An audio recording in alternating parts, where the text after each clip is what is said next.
Okay, all right. We are live. Welcome, everybody. Hopefully, everybody's doing good today. Oh, wow, the chat is already rolling here. Let's go ahead and look at where everybody's from, I guess. Deep breath. I was just running around the house. Okay. Portugal, Argentina, Bulgaria, Tucson, Arizona, France, Chicago, California, Turkey, British Columbia, Turkey, and from Vienna tonight. Wow, Tyler, that's awesome. DM me and tell me what you're doing in Vienna, man. That's what's up. I'm glad we have so many people listening from all over the world today. Hey guys, if you don't mind, before we go ahead and get started in here, if you are a known Kalibrated fan, could you guys go please give this a like, a subscribe? I guess if you're a known Kalibrated fan, just a like, leave a comment, do something, get some traction under this post. You guys have been killing it. We've been going up every week. So I am more than appreciative to all of you. But, I have to get on here and do my normal little spiel before we get started. If you are new here, please consider clicking that subscribe button for constant updates on the war in Ukraine and the geopolitical situation around the world. All right, without further ado, let's get into it. I have a few things that I wanted to talk about before we hop into the map updates and everything. First and foremost, the Patreon, guys. The most recent video I uploaded, for some reason, when I downloaded it off my computer on my StreamYard where I do my recordings, it had audio, but then the version that I uploaded did not have audio. So I just decided that I'm going to combine the previous video and the next video. I'm going to record that today and get that out today to everybody for free. So be on the lookout for that episode number 15 redo, I guess.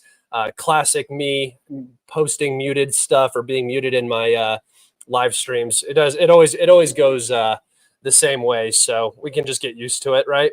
I'm going to just go ahead and retweet my live stream real fast. And we will go ahead and jump over to the map updates, shall we? Okay, here we go. First and foremost, if you guys don't know where to follow me, if you are watching this on YouTube, go into the description and you can find my Telegram, my Twitter, and my Patreon. That is where you can find all of my content. I do videos on my Patreon. I have a whole series over there called Demonetized. That's what I was just talking about. And I give constant updates on everything going on in Ukraine on both my Twitter and my Telegram. So follow me there if you are looking for more information. And without further ado, guys, let's go ahead and get into these map updates because we have a lot. And not so much massive updates from, all across the front, but huge chunks of territory are now being taken by the Russians in some specific areas. So we're going to look into that. We do have a question. So before I get into that, yo, Scott, hi from Los Angeles, 115 degrees here. Holy sh!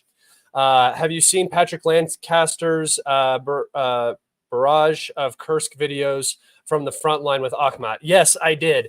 That guy is an interesting character. He's not who I would have expected to be a frontline combat journalist, but he is crazy and awesome for getting out there and showing everybody what's going on the front line. So yes, I have seen that. He's doing some good work. Let's get Scott to 30,000 subscribers. I would love that. We are very close. We are currently at something like 28,000. So we are very, very close.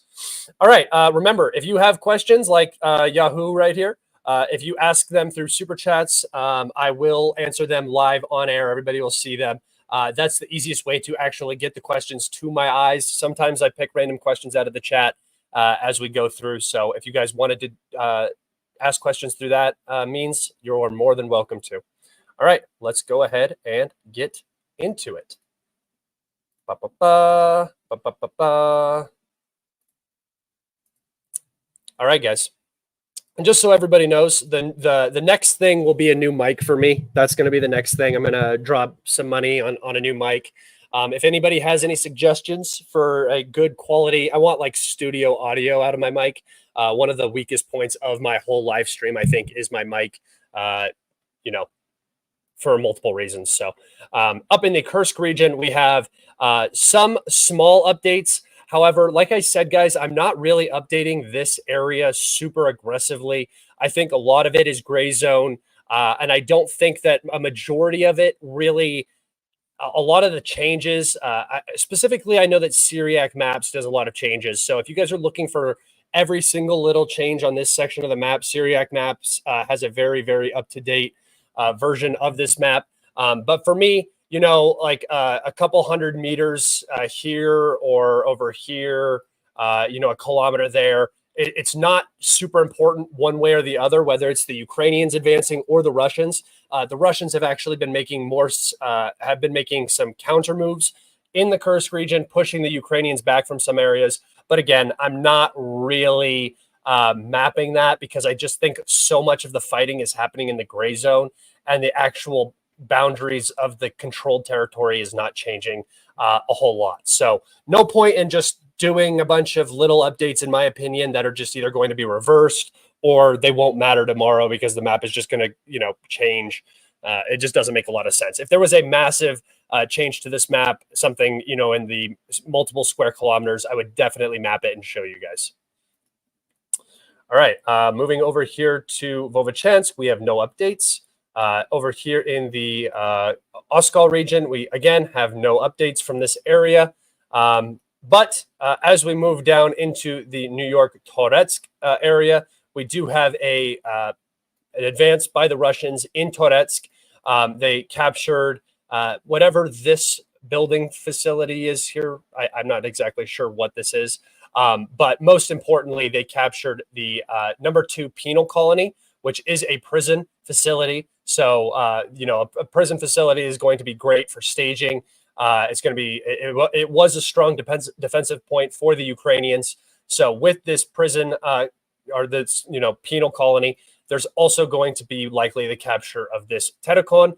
And then the Russians will be a mere 1 kilometer away from the center of the city. Yep.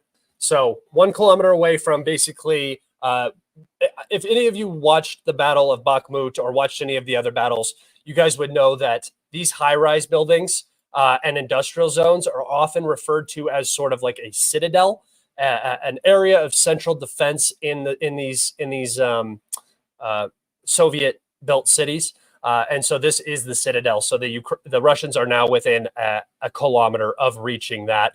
Once the citadel is captured, the battle for Toretsk is basically done. So this industrial zone, these Telecons, and this high-rise conglomerate right here are the main objectives of the Russians in Toretsk. Okay, but this move right here, this is a big move because this is going to basically guarantee them the Telecon, and then this entire field will come under their control, and then the urban fighting will begin in multiple different areas of Toretsk. It is already happening over here, but more so in the central areas that will complicate everything for the Ukrainians. Okay. Oh, sweet, Tyler. My contribution to your new mic. Bless you, brother. I appreciate you. Yeah, I'm gonna get a good one. And this is what I'm hoping is that a lot of the money that I make from you guys in the community, from you guys watching my YouTube videos and my advertisements and stuff, is all just going to continue to go back into the business. I'm lucky enough to be in a pretty decent financial situation, so I don't have to, you know, I'm not struggling with all of this. And I just want to put this all back into my into the business for you guys. Make sure that the content gets a lot better.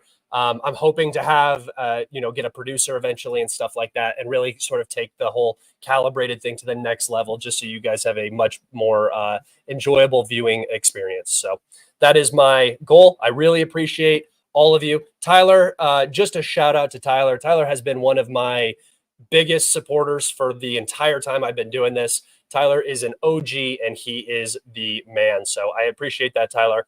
I wish you the safest travels as you are abroad. Okay. Moving down to the New York area.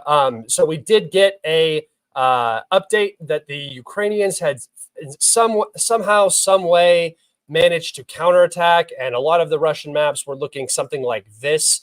Basically, they had just gotten themselves into another salient. Very, very odd update that what the?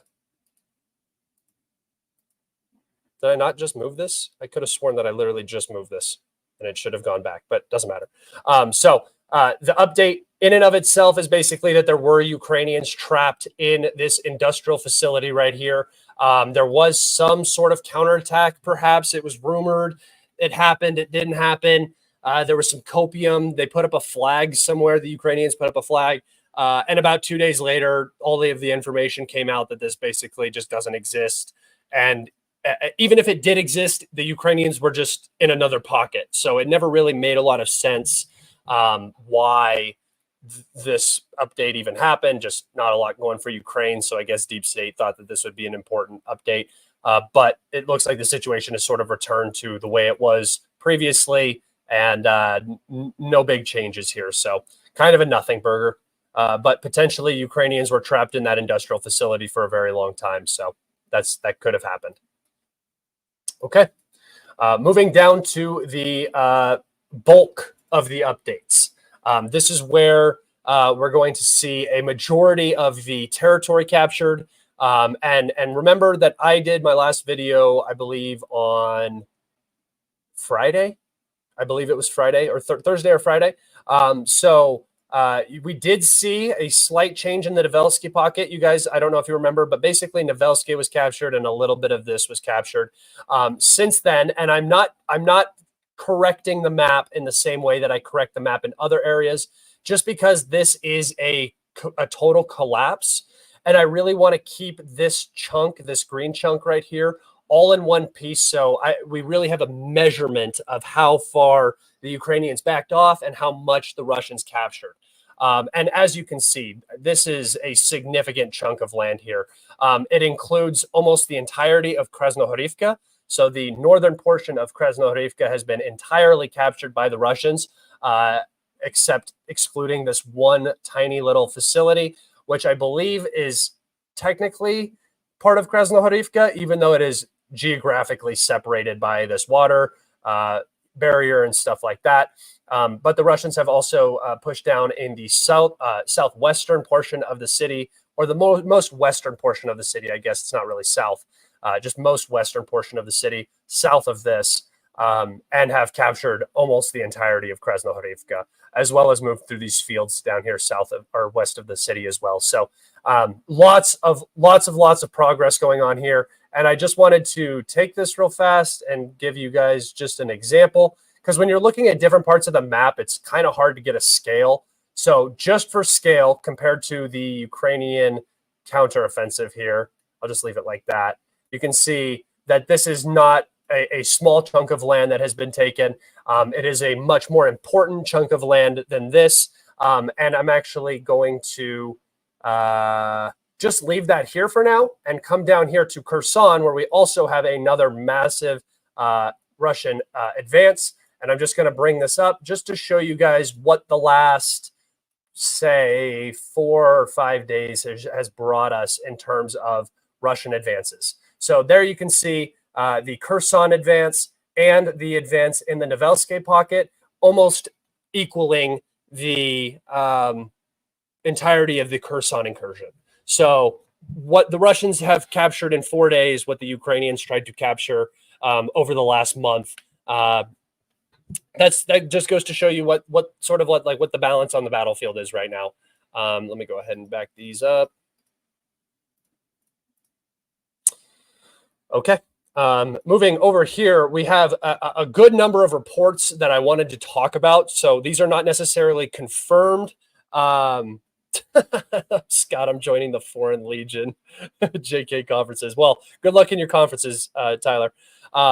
There's a lot of reports coming out from this region. Remember, guys, that this is the new defense line for the Ukrainians. Basically, it looks something like this is how the next defense line is going to look for the Ukrainians, right? I'll just do this and make it bolder so you guys can actually get a visual here. So this is going to be the next Ukrainian defense line. The Russians have already pushed down.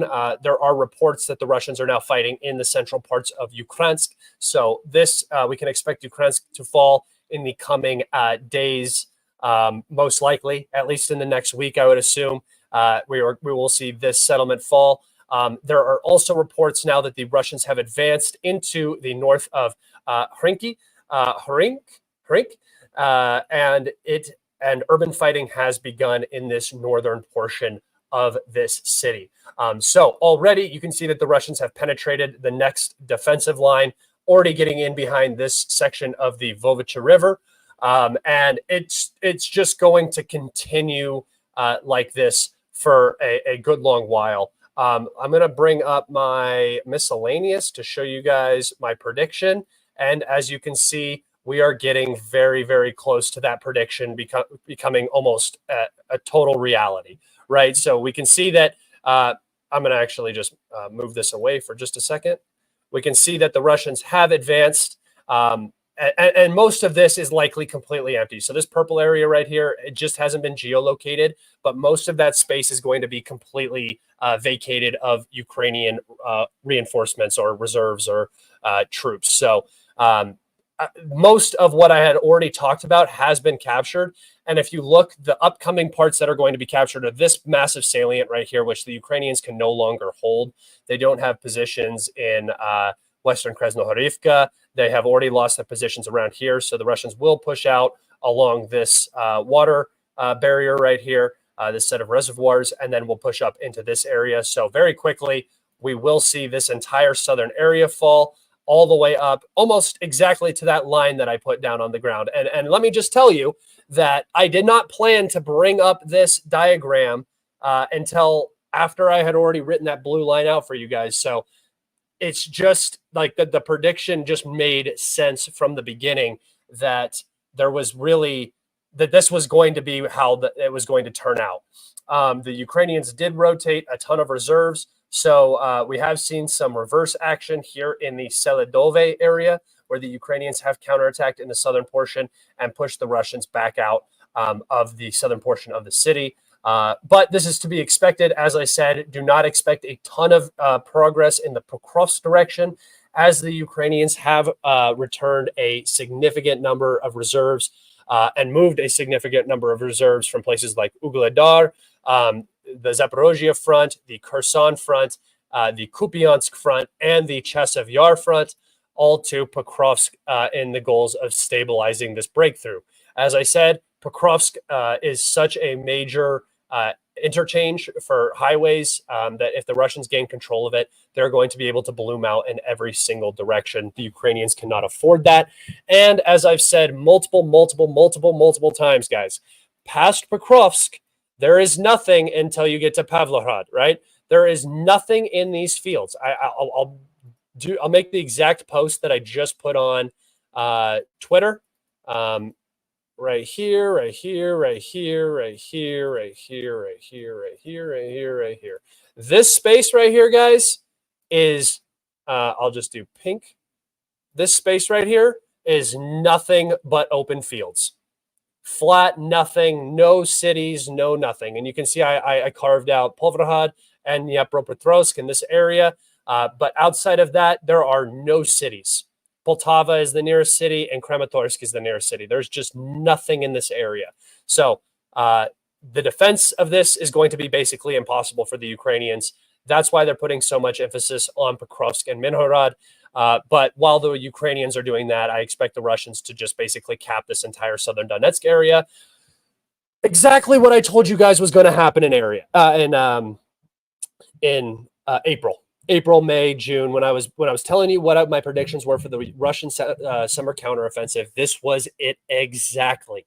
This is exactly what I thought was going to happen because, well, it just makes sense. And and like I said, my other predictions now are that the Russians are now going to activate on multiple different areas of the front to really disrupt this massive rotation.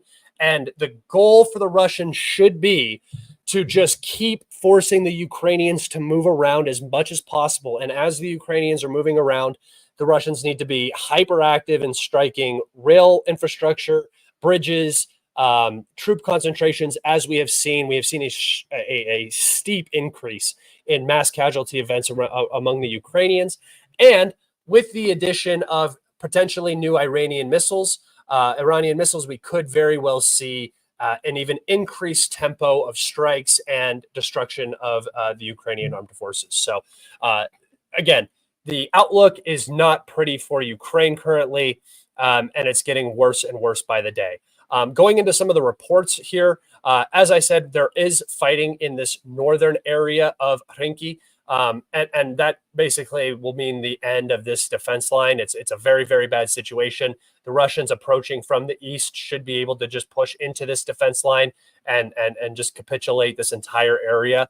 I do think that the battle for Kherson is going to be much more difficult for the Russians just because of the massive trench structures here, which I am going to add now that the Russians are approaching and now that they're actually of some importance.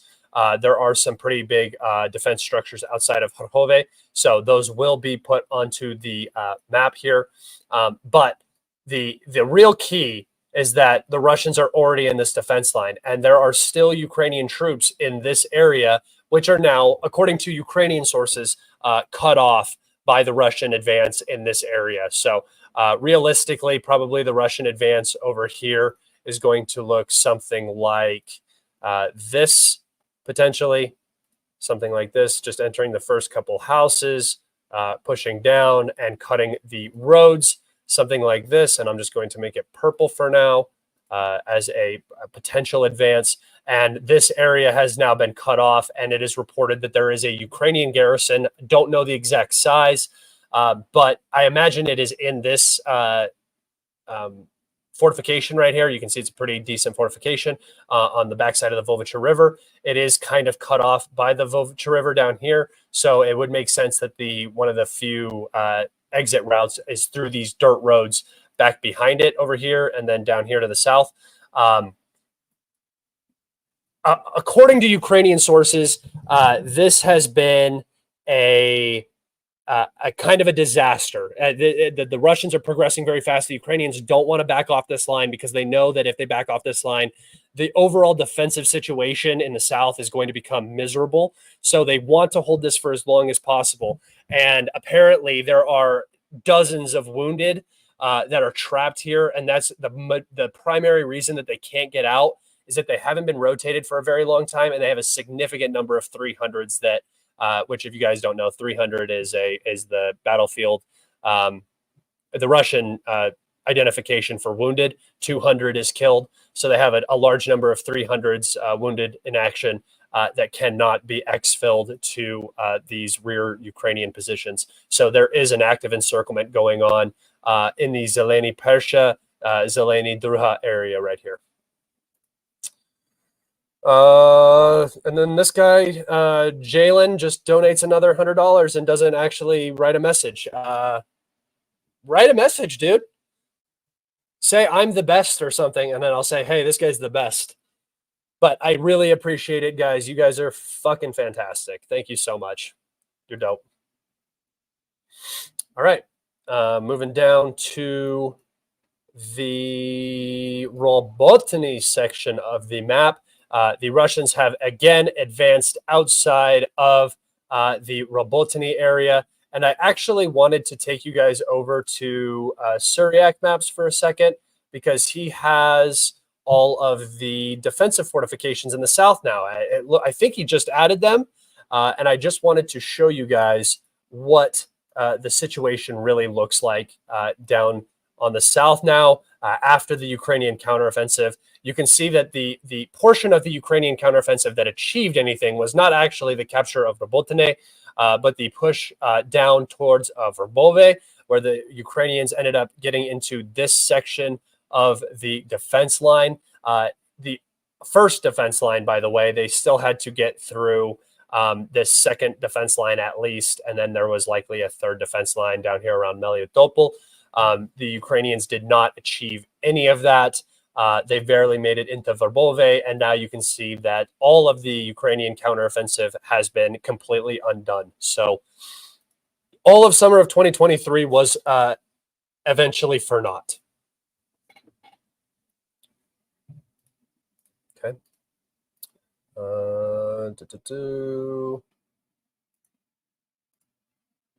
Back over to the map. Oh, here we go. Jalen wrote a message this time. Jay Allen, potentially C12. Tyler, microphone fun. Thanks for your work, Squat. No question. Do your thing. Thank you, man. That's awesome. That's dope. I really appreciate you guys. I literally think that I have one of the best communities, and I can't thank you guys enough. Honestly, you guys are fucking fantastic. Okay, moving over to the Kherson region. We can see that as you know, the Ukrainians have left the Krinky area up here where they were operating across the river. It appears that most of the cross-river operations for the Ukrainians have ceased as the reserves in this area for said operations and the resources for said operations have completely dried out. We've heard multiple instances of brigades being moved from the Kherson, Odessa, Nikolaev area up to Pokrovsk and Kursk and Vovchansk over the last couple of months. So this area is now drained. And as we can see, the Russians have made a significant advance through this island network down here south of Kherson. It is also reported that the Russians may have crossed the river and have a bridgehead on the Ukrainian islands across the river.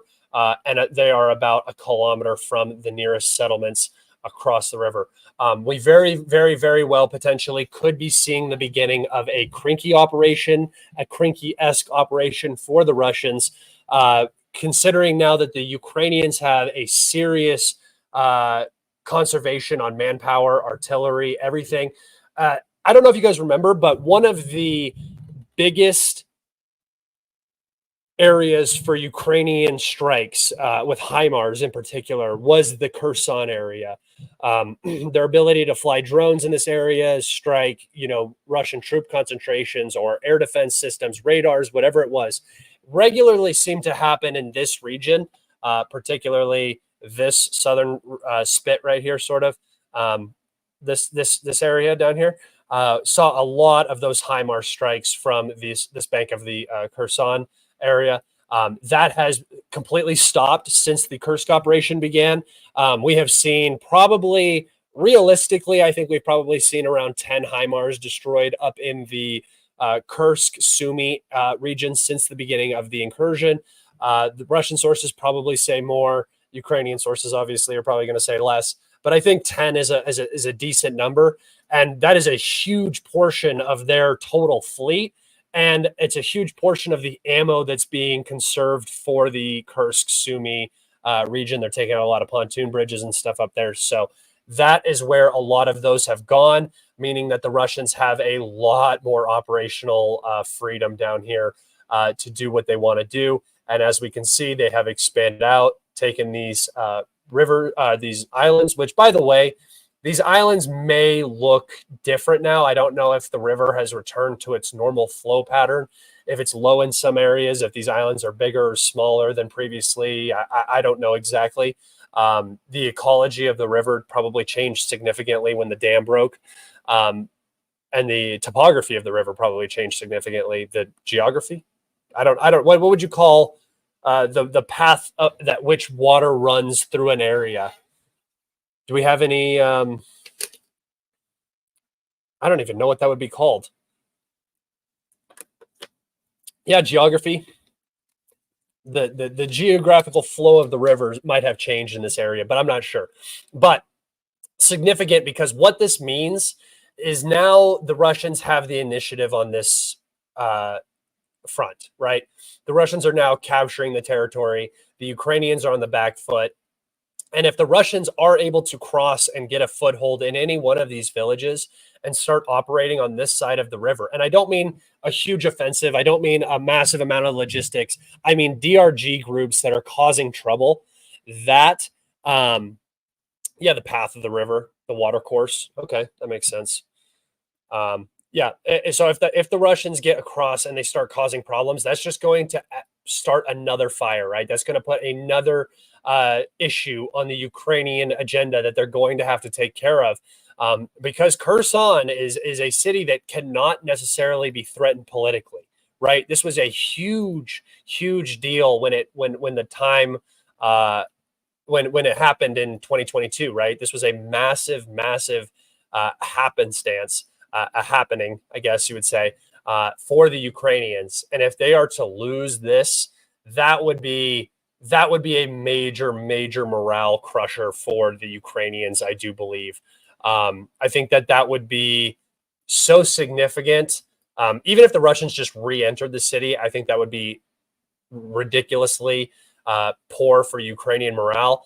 And one of my biggest failed predictions of all time happened to come in 2022, and it's been used against me for forever. Some of you know it, I'm sure. But if the Russians do end up recapturing Kherson, that will wipe a huge stain off of my permanent record in terms of my predictions for this conflict. So I'm a little biased in saying that I would like to see that happen, just because that would really correct and take away some ammo from some of my biggest critics and haters. So I'm looking forward to seeing how this progresses and seeing if the Russians continue. This could be the extent of it. They might continue to capture the islands and just make the river the dividing line, make sure that there's no Ukrainian presence in the estuaries. But I do believe that this area is now just drained of quality manpower. I believe that the Marine Brigade has been pulled out of here and everything. So just a lot of territorial defense units trying to hold the line. And with the Russian aviation and artillery working 24/7, I really do believe that we could see some progress in the Kherson region. And mostly, I would say probably just down here to the south, potentially up here to the north, just making life difficult for the Ukrainians over here when their primary focus should be here, right? That's the goal. I also think that you could see a Russian offensive somewhere in this region going for Orikhiv or Velika Novoselka, again, up here going for a significant offensive in this region, putting more pressure on Kharkov or pushing the Ukrainians out of Kursk. All of these regions, Chernigov, even Belarusian up, something through Belarus, anything like that. Be on the lookout, because now is the time for the Russians to force a Ukrainian withdrawal from more areas of the front line to put out another fire somewhere else. That's what I'm really looking for. I think that's going to be the next step for the Russians, another Kharkov, like a Vovchansk sort of situation, because for the Russians, they have no issue going and getting bogged down somewhere, right? When the Kharkov operation happened, the Ukrainians were forced to respond. They're the ones with the manpower issues. The Russians just went in, got what they could, held it, and forced the Ukrainians to go on the initiative and counterattack, costing them valuable manpower and equipment. And then meanwhile, we saw the Pokrovsk breakthrough begin. Kursk happened. The Pokrovsk breakthrough got worse. And then since Kursk, we've seen this entire pocket close. So, it's getting very, very, very, very, very, very, very close now, guys. We are currently in the collapse. I have a Twitter post series kind of right now talking about how we're in. Today will be collapse day 12. I started it almost 2 weeks ago. And in that time, we have seen more Russian progress than we have seen. I would say in the last 12 days, we've seen more Russian progress than we saw over the entire summer for the Russians, outside of the Kharkov incursion, which I almost don't count. I mean, technically it is, but I don't think that this is achieving any significant objectives other than forcing rotation. I think if the Russians backed out of this area right now, it wouldn't change anything for the Russians at all on the entire battlefield. So I don't pay attention to Kursk or this Belgorod incursion super, super closely, just because nothing's really happening in these regions. But be on the lookout for another Kharkov, Vovchansk incursion somewhere else along the front line.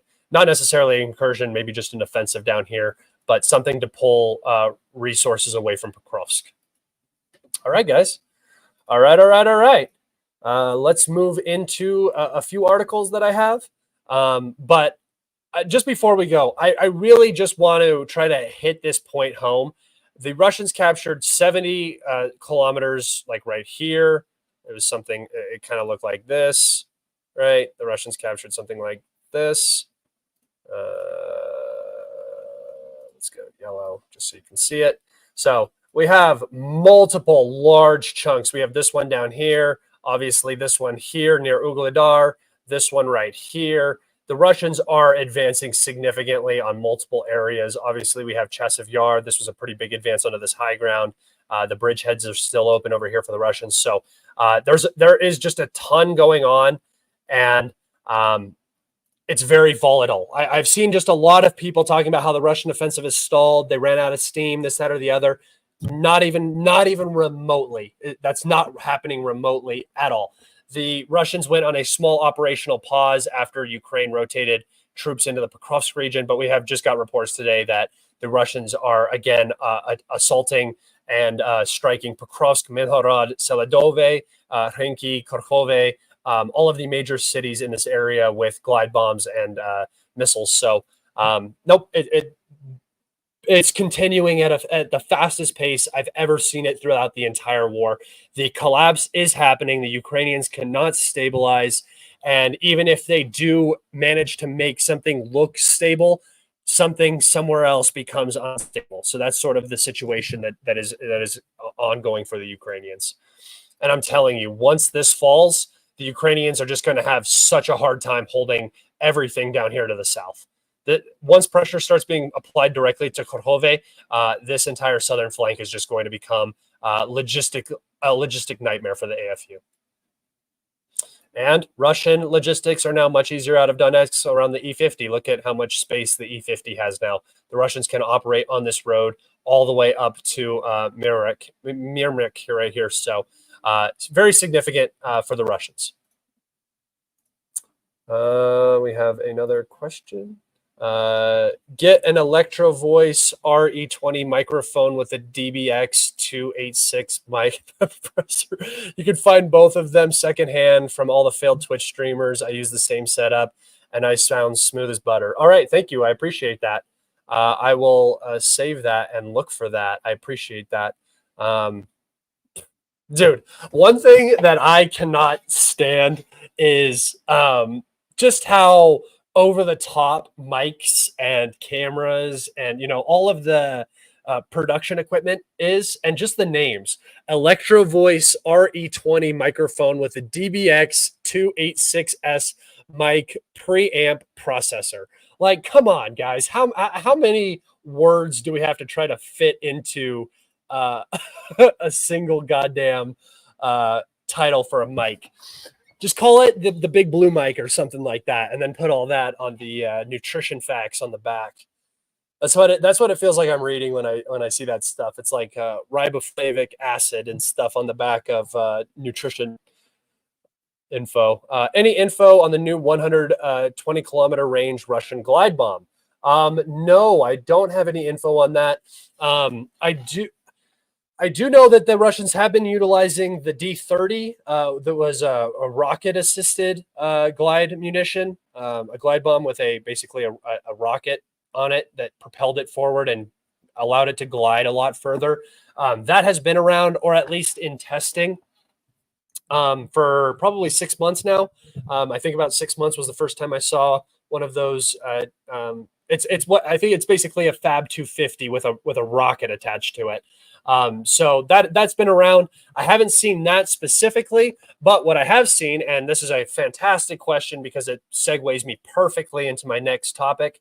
One that I think most of you are going to be very interested in. And here we go. Iran ships hundreds of ballistic missiles to Russia. So we have had this conversation for quite a long time transpiring. That, you know, the Iranians were going to deliver missiles. They're going to do it. They've already delivered drones. The missiles, it's just a matter of time. And one of the things I had talked about with the introduction of Iranian missiles was it's very possible, right? A ballistic missile is a ballistic missile. If the Russians need a surplus of ballistic missiles to achieve their military goals, they have every right to trade for them with whatever international arms supplier they would like to trade with. through whatever means that they want to, and use these weapons. But the most important part was that it's going to take time.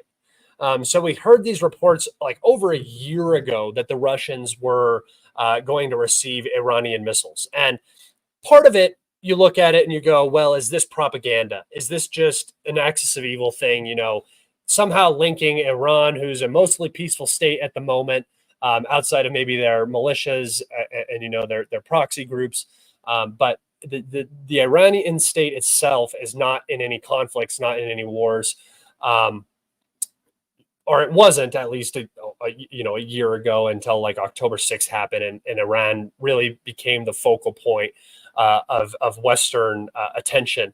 I had said that these missiles are going to take a long time to integrate. So I actually do believe that the U.S. had intelligence that Iran was going to deliver these missiles about a year ago. And I do believe that it has been probably about a year of training different Russian units on the proper use of these systems, because they're not just the missiles, right? They're also sending the launching platforms, the vehicles, stuff like that. So there's a lot that goes into integrating a new missile weapon, any weapon system for that matter, but a missile system into your military. That appears to be done. And it could explain why we are seeing a significant increase in Russian ballistic missile strikes. Do I believe that the Iranian ballistic missiles are in Ukraine and operating currently? I don't think so. I just think that the Russians have been operationally granted a surplus of missiles, and now the release authority on Iskanders is much more loose and has gone down the chain of command. So frontline commanders now have release authority on Iskanders for time-sensitive and tactical targets. These ballistic missiles from Iran are filling a niche for Russia, and I'm going to actually show you, before I read any of the article, I will show you this post on my Twitter showing the type of missiles that are expected to be delivered. So we have 3 missiles that are claimed to be going to be delivered to Ukraine. The first is the Fatah 10. I think it's Fatah. Or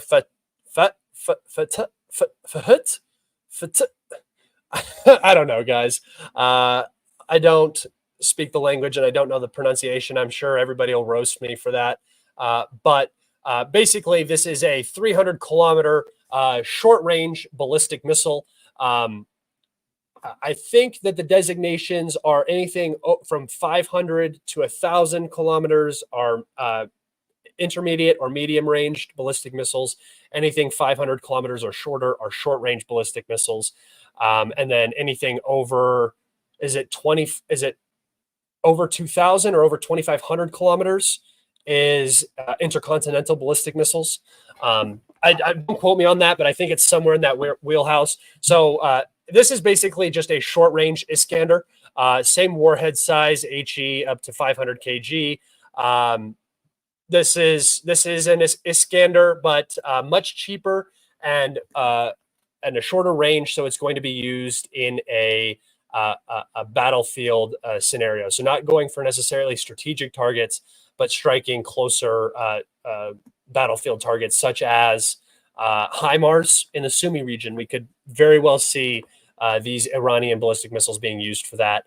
Hotel strikes, like we've seen, troop concentration strikes, those sort of things could definitely be Iranian missiles. Yeah, I don't know. Let's see. The next missile is the Zolfaghar missile. I hope I got that one right. I'm sorry, guys. This is not my wheelhouse right here. Pronunciation of Iranian weapon systems is not my forte, so I'm sorry. The warhead is 579 kg. Probably just round that up, guys. Just figure it out. And the range is 700 kilometers. So this is a sort of an Iskander match, a very similar weapon system to the Iskander. Will just likely supplement the Iskander in the same niche.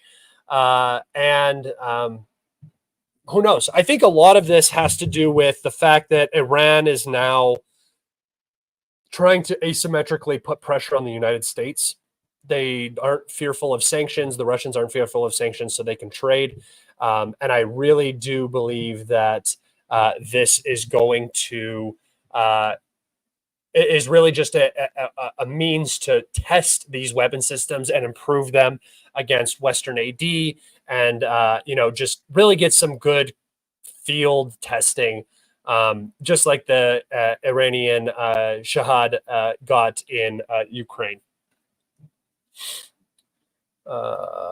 My wife is Iranian. She said it much more smoothly. I'm sorry, man. I can't. I'm not. I'm no Tyler. I'm not your wife, Tyler. She's a far superior human being to me who can actually pronounce things. Scott, I am your fatah. All right, and the final missile system that is being sent. I couldn't find a sweet infographic here, but it is the Fatah 360. So this is basically a multiple launch rocket system. Not so much a ballistic missile. I mean, it is a ballistic missile system, but it rivals something closer to the Tornado or the HIMARS. That's what this is. Very large caliber, as you can see. It's a very, very, very large caliber weapon system. I believe it's over 300 millimeters. It might say here. No. So effective firing range is from 30 to 120 kilometers. So technically what this would be considered is a short range ballistic missile. The warhead is a 150 kg warhead, so slightly smaller, actually significantly smaller. So again, rivals that of a Tornado, right? A Tornado S guided multiple launch rocket system, or a HIMARS, something in the same kind of category. Mach 4 on impact, and the accuracy is within less than 30 meters. So relatively accurate and effective. So really, this is filling a couple niches that the Russians don't currently have filled. Short-range ballistic missiles should have probably been supplemented with the Tochka U missile system. However, the Russians sort of retired that and weren't utilizing it in the same way. So this does fill a niche for the Russians, and it also supplements their overall missile stocks, which will mean that Russian missile strikes will continue indefinitely. So Russia is not running out of missiles anytime soon. My whole chat went Russian, I think. Yeah, chat is cooked. Oh well, hey, if the Russian homies want to be in here having conversations, we let the Russian homies come in here and have conversations. Ukrainian homies as well, all the homies. Okay, let's go back to that article, and I just want to sort of give you guys the Western perspective and sort of the propaganda. Iran has sent hundreds of ballistic missiles to Russia in what Kiev officials said marks a serious escalation of Tehran's support for Moscow's invasion of Ukraine. Not full-scale invasion. It's just an invasion. Wow. More than 200 Fatah 360 short-range ballistic missiles arrived in Russia's Caspian Sea port this week, according to senior Ukrainian officials familiar with the matters. So this is the short-range 120-kilometer MLRS system. This is really the area where I think Russia needs the most support. The Iskanders seem to be operating just fine. They have the cruise missiles, they have other air-launched missile systems. So it seems like they have a lot of that covered, but they really need a cheap short-range ballistic missile system, and that's what this is really going to supplement for the Russians. Okay. The surface-to-surface missiles have a range of up to 120 kilometers and are likely to be used by Russia to strike infrastructure and northern cities close to the border, such as Kharkov, Sumy, and troop positions and military targets along the front line, including around strategic eastern city of Pokrovsk, according to Ukrainian officials. Hey, newsflash, missiles are going to do what missiles are supposed to do, and that's hit military targets. Crazy. Thank you to the Ukrainian government for filling us in on that one. The officials said the delivery of the Iranian short-range missiles will allow Russia to deploy its long-range hypersonic Kinzhal missiles, some of the most sophisticated weapons in the Kremlin's arsenal, to hit targets deeper inside Ukraine. Kinzhals are more difficult to intercept, with only U.S.-made Patriot air defense systems being capable of shooting them down. So the reason why I read this is not for, there's no information here that you guys really need to know, but when you listen to the talk, the officials said that the delivery of short-range missiles will allow Russia to deploy its long-range hypersonic Kinzhals, as if at any point throughout the war, Russia was using its hypersonic Kinzhal weapons for targets within 100 kilometers of the border, because Iskanders aren't capable of annihilating anything within 500 kilometers. You know what I mean? So that doesn't make any sense, but you can see why they say it, because they want the Kinzhals are more difficult to intercept, with only U.S.-made Patriot air defense systems being capable of shooting them down. Give us more crap. So basically, that's what this whole article is about, and that's what Ukraine is going to use this for. And I'm seeing this narrative quite frequently come up that somehow Russia is weaker, that there's some weakness in Russia because they're utilizing another country's weapon systems.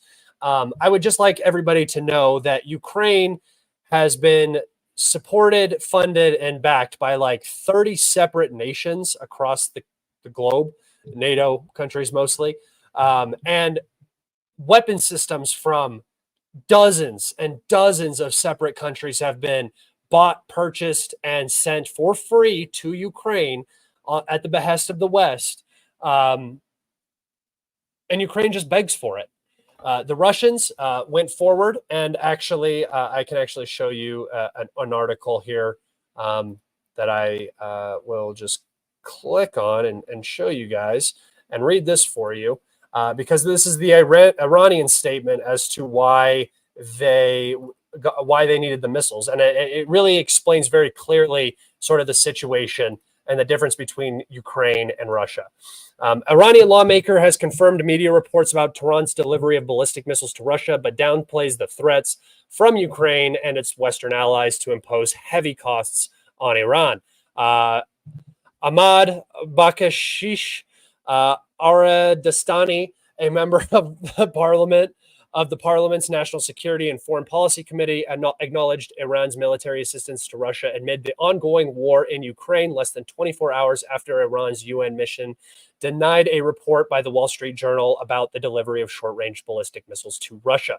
So, they're admitting it now. So I do believe that it has happened. I think that this is a very real situation that is playing out for the war in Ukraine. But this is the important part.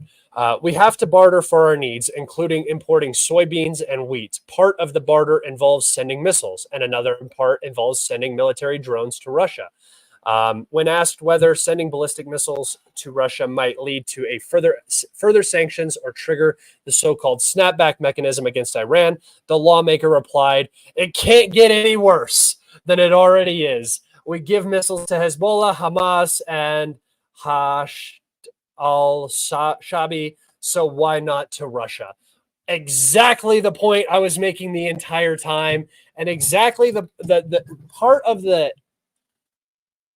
emphasis I was making on the Iranian response to the Israeli strikes, right?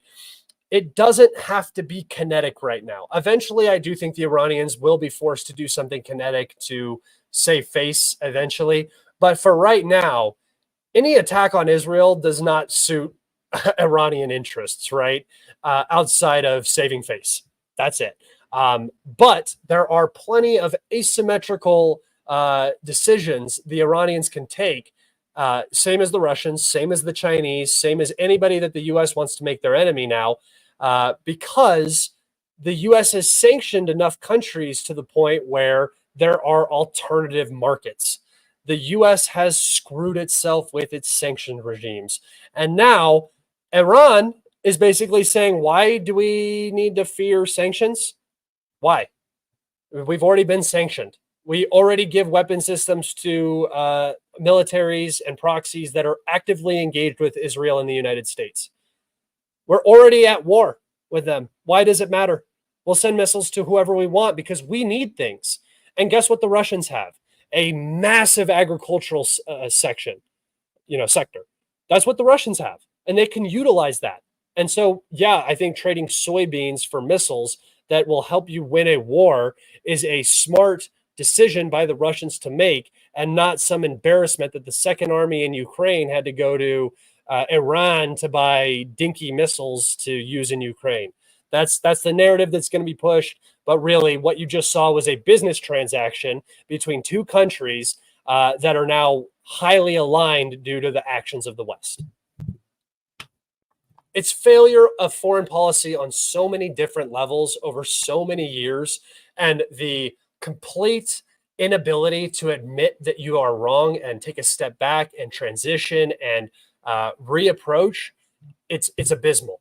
This is the problem with the current U.S. government. This is the problem with current U.S. foreign policy, and it is only going to get worse. So please, guys, in November, when you go to vote, don't vote. Take torches and pitchforks, and let's really, really shake things up a little bit.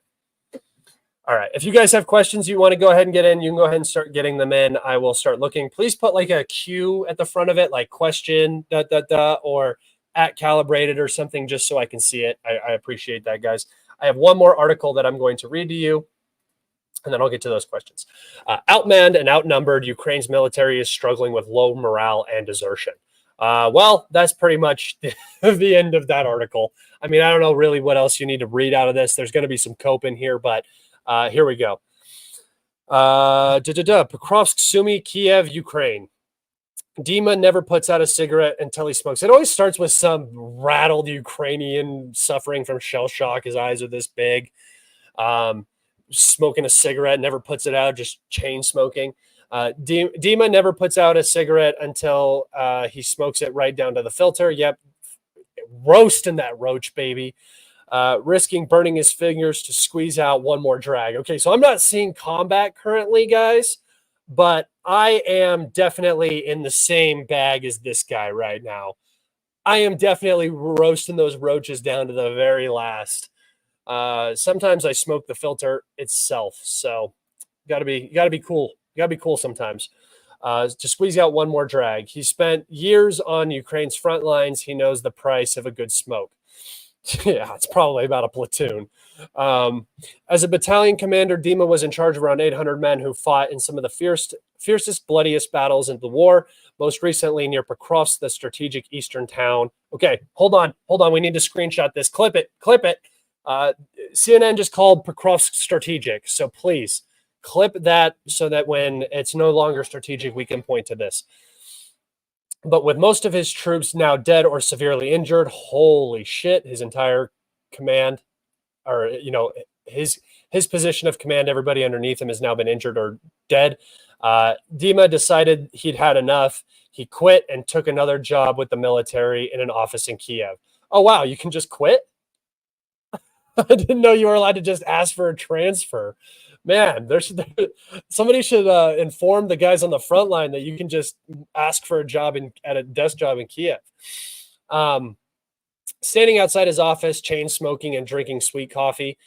He told sweet coffee. He told CNN he just couldn't handle watching his men die anymore. Actually, very sad. That's actually fucking tragic.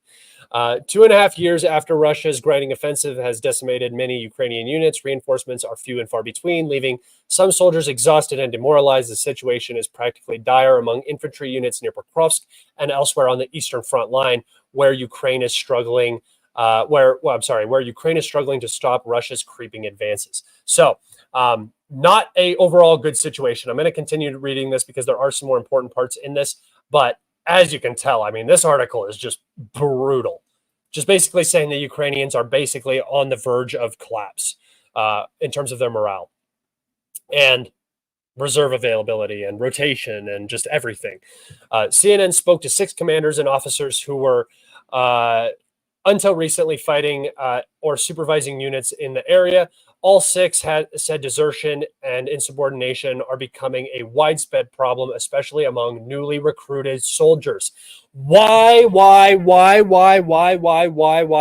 do we think desertion and insubordination and everything like that. Fragging, I'm sure, is going to become a problem here soon. Why do we think that this is going up? Two reasons. First one, the situation on the front is shit. There's no hope for winning. It's just awful. It's a nightmare, right? That's the first thing, but that can be sustained at least. The second is that you're taking people off the street that don't have any desire to even live in Ukraine anymore. They just can't leave. You're dealing with an open, basically an open air prison, sort of like Ukraine is sort of like Gaza now for Ukrainians. They can't leave.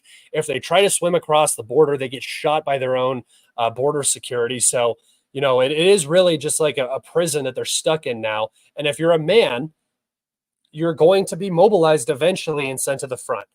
Those men spend 4 weeks being trained and giving specialized training, not enough to produce a soldier. So you're sending civilians to the front line, expecting them to fight a professional trained Russian army. You're expecting them to be okay sitting under glide bombs, FPV drones, missiles, you know, artillery constant. It's so ridiculous. And it's becoming so almost evil listening to people talk about this war and its continuation, and seeing Lindsey Graham stand next to Zelensky like a fucking ghoul, dude. It was horrible. It's like the most inhumane, evil shit you've ever seen. And Zelensky, I don't know if anybody saw that, but it looked like Zelensky just got passed around by a bunch of neocons in that room and then came out of the room where they were talking about additional aid being delivered and stuff. And, you know, Lindsey Graham with his I don't want to make this too inappropriate, but basically they had their way with Zelensky, and then Zelensky had to sit next to Lindsey Graham and do an interview where they were talking about how it was so good that the Ukrainians are fighting the Russians so that the West doesn't have to. It's evil. It's just evil. And that's what the US and our foreign policy has become. It's how we look. We are just evil. And we're just going to keep being evil until our empire collapses.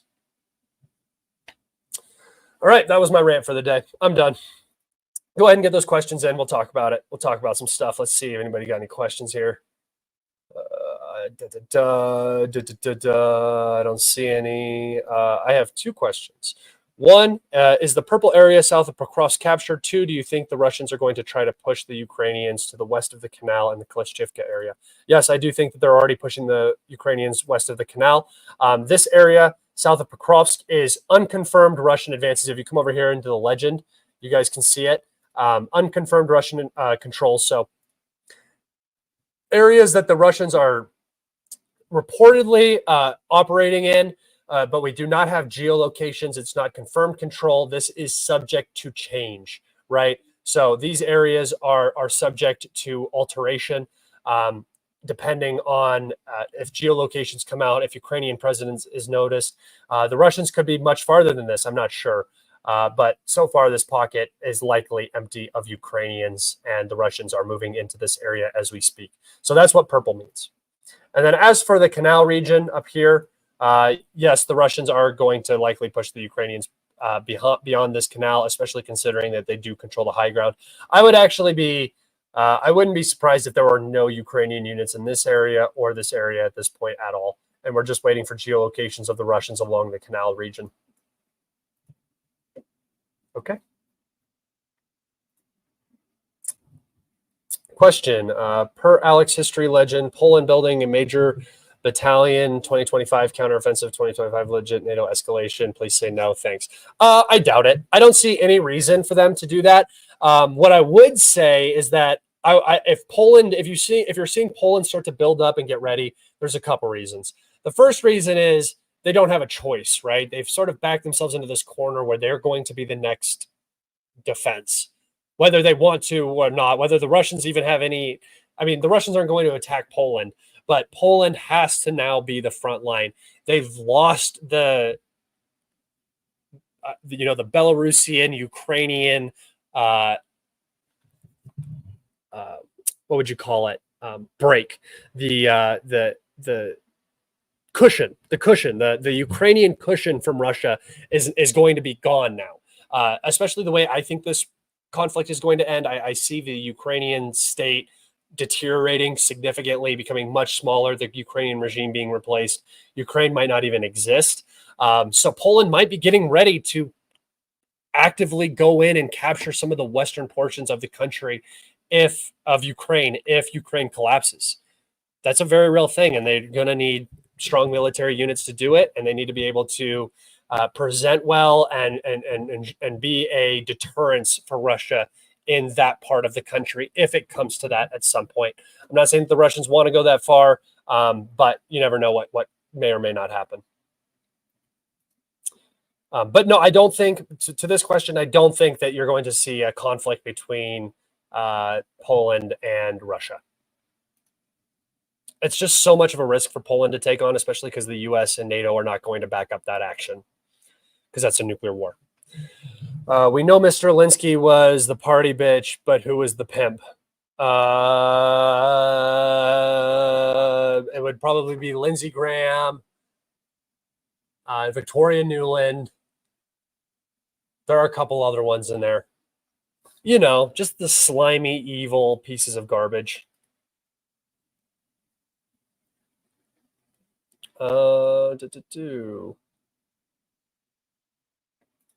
You are so pro-Russian that you cannot be an objective source of information. You only say what the Russians want to hear. You don't give objective truth information. I'm not talking to the Russians. What are you talking about?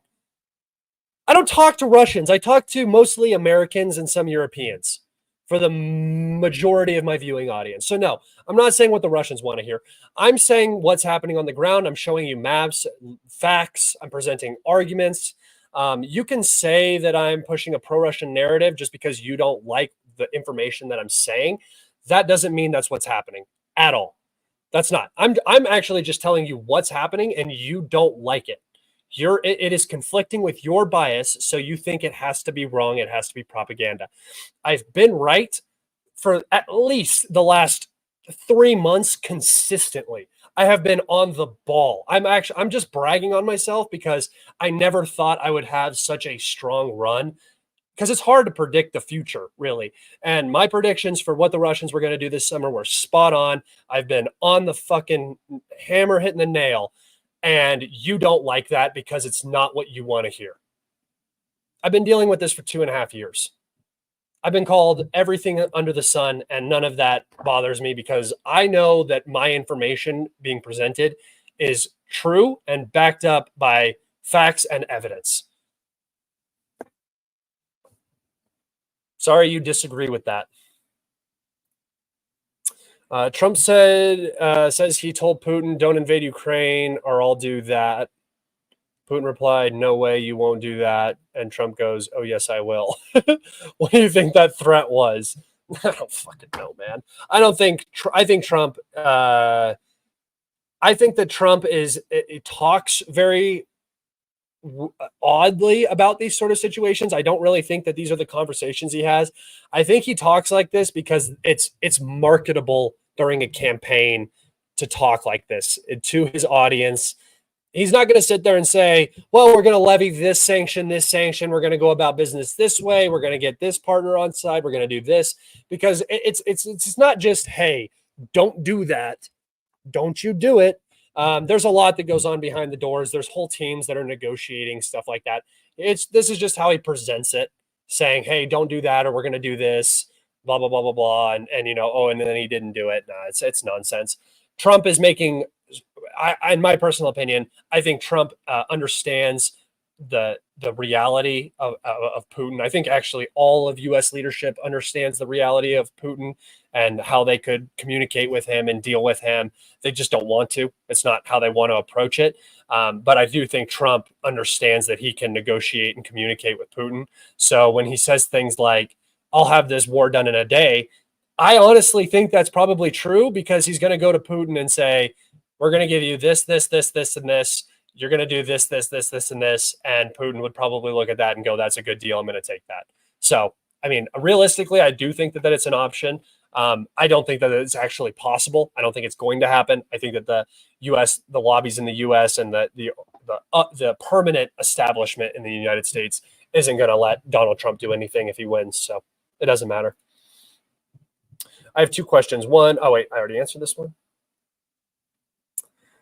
Heard there's some level of disharmony between Sirsky and other high-profile people on the Ukrainian side because Sirsky is Russian. Do you know anything about this? They've been talking about that for a long time. I don't really know if that's a thing.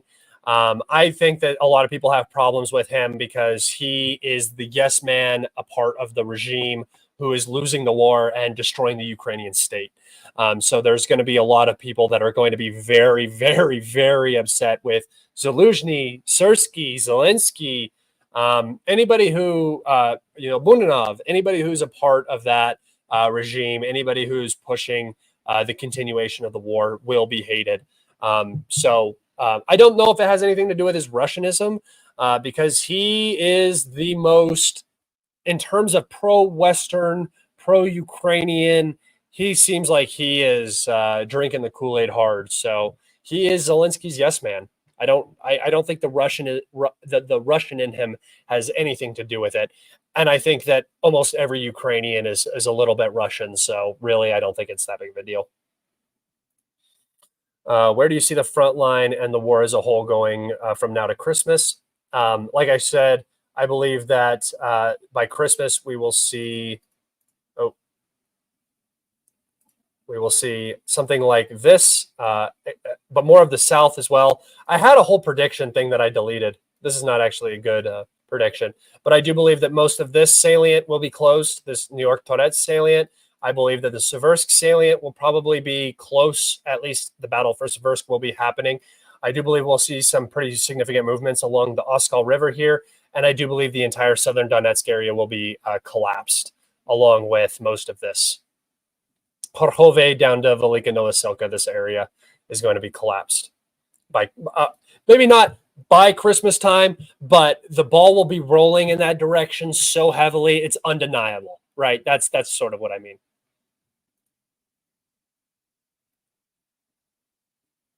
Do you think that Zaluzhny would have been better than Sirsky tactic-wise? No. I think that they're both equal in their abilities and their battlefield comprehension. I think Zaluzhny was a little bit more conservative, so the battle might have gone longer under Zaluzhny, but the outcome would have been the same either way. And Zaluzhny had ties to the right sector in Ukraine, Azov, Adar, the Nazis. So he was more dangerous to Zelensky. So I think that there would have, if Zaluzhny would have stayed, there would have been a lot of infighting between the two. Sirsky just says yes. Krinky was very bad for Ukraine. Why would Russia operation across the Dnipro not be the exact same catastrophe? For one very simple reason. The Ukrainians do not have the resources on this side of the river that the Russians had on this side of the river, right? The Ukrainians, when they were going into Krinky, did not have the same level of manpower as the Russians had on this side. And more specifically, it's worse now. The Russians down here have far, far, far more manpower, ammunition, strike capability, drones, everything than the Ukrainians do in this region. So that's the difference. It will probably be bloody. Any river crossing is bloody. Establishing a bridgehead is difficult. Establishing logistics is going to be incredibly difficult. Will the Russians be able to do it? Time will tell. I don't know. I don't think it's going to be as brutal, just because for the Ukrainians going into Krinky, what was the option? The whole Krinky thing was a supported operation with the counteroffensive over here and potentially a push for Ernagodar, right? That's what Krinky was. After the counteroffensive failed, Krinky just became a Kursk operation where they were politically stuck, right? Politically, they couldn't leave because they had wasted so much, and holding it was a better propaganda tool than retreating out of it. This is different. The Russians aren't even talking about this. They're not using this for propaganda. They're just moving into available space. Russian artillery is stronger, Russian missiles strike capability, Russian drone capability. Everything is stronger for the Russians here. So that's the difference.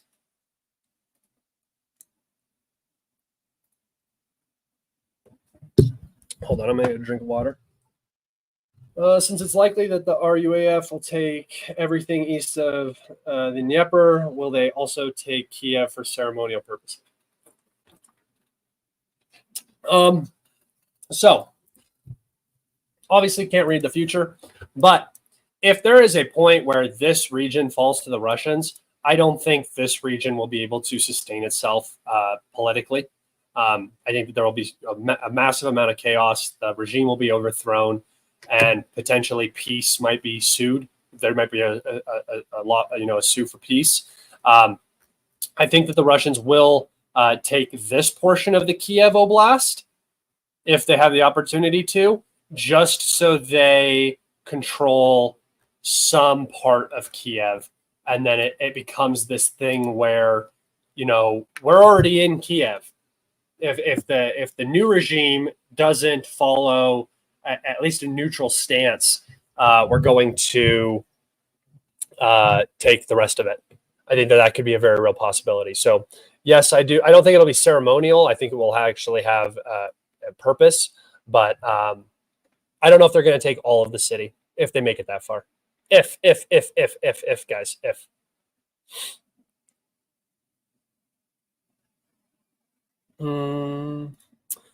Heard there's some. Oh wait, I already read that one.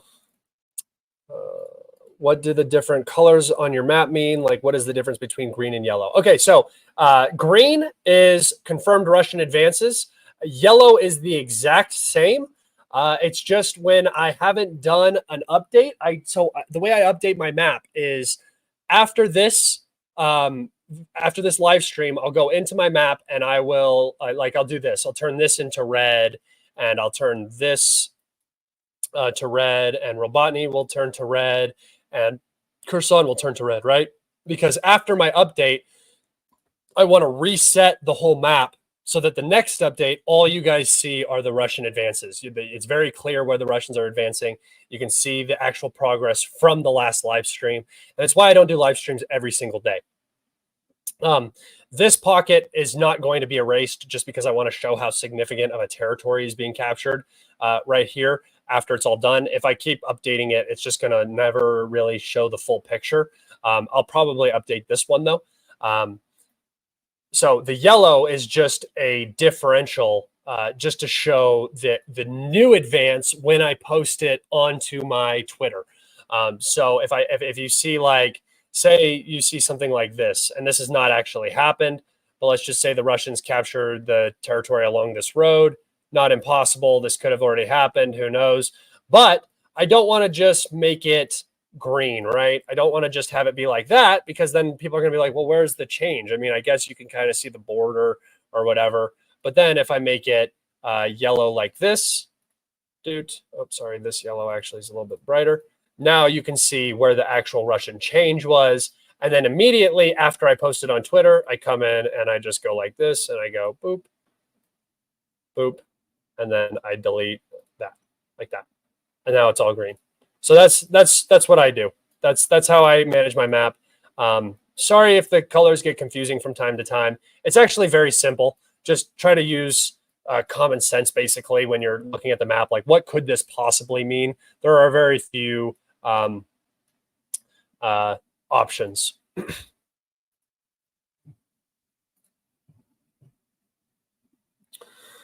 Already answered that one. Do you believe people that say the death toll from the Poltava strike was in the hundreds? And I've heard that the Ukrainian unit was impacted in the strike, but I forget which one. Yeah, so the strike at the 179th Communications Training Center in Poltava, that's the one he's talking about. I think it happened on the 3rd or 4th. I do believe it is over 100 or in the hundreds. We had 2 different Ukrainian citizens. One was a combat medic, and one was just somebody who was living in Poltava, talking about the bodies in the morgue, which doesn't necessarily constitute a direct correlation to the strike. Bodies can be brought back from the front line. The morgue can just be filled, whatever. But particularly the combat medic girl posted on her on her TikTok that the government was lying, that the 45 casualties that they were reporting, or KIA that they were reporting, was far, far underneath The reality, it was closer to 215 with 360 being injured. That number seems more realistic to me, considering the presence of first responders, the amount of attention that this event drew. The official Ukrainian numbers are something like 60 killed and 200 injured, something like that. I personally think it's higher than that. And the unit that was struck, I'm not sure exactly which specific unit was targeted, but it was the training grounds for the new Swedish AWACS aircraft that were being delivered. It was reported that both pilots and crew members, or training crew members, they're not crew members yet, that were learning how to operate the equipment, were killed in the strike, along with some Swedish instructors. And then a day later, we got a report that the Swedish foreign minister had handed in his resignation for no apparent reason. So, yeah, that is the story of the Poltava strike.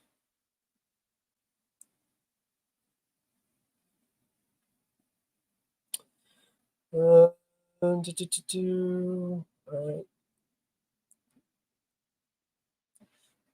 I